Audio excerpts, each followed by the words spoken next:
Para que se dé una idea de la magnitud del fuego que ha afectado la ciudad, se calcula que en lo que va del año las llamas han consumido 2.257 hectáreas de áreas verdes. Los incendios han provocado mala calidad del aire, por ello se recomienda evitar toda actividad al aire libre. En los últimos 3 días, la zona metropolitana del Valle de México ha registrado altas concentraciones de partículas finas asociadas a incendios.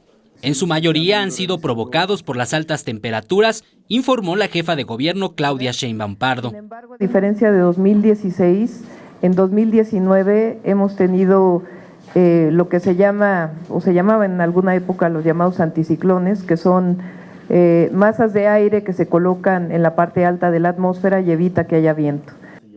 Indicó que aun cuando los incendios han sido controlados, en la atmósfera no han habido condiciones para que los contaminantes se dispersen, y detalló que en la capital del país se incrementó en más de 800 el número de combatientes de incendios. En 2018 había 1.749 y en 2019 hay 2.561.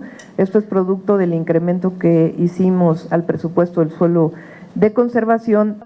Aunque la contaminación del aire no ha provocado la declaratoria de emergencia ambiental en fase 1, por no alcanzar los 150 puntos IMECAS, se emitió una alerta que, de acuerdo a la mandataria capitalina, consiste en prohibir todo tipo de actividades físicas, culturales, deportivas y recreativas al aire libre.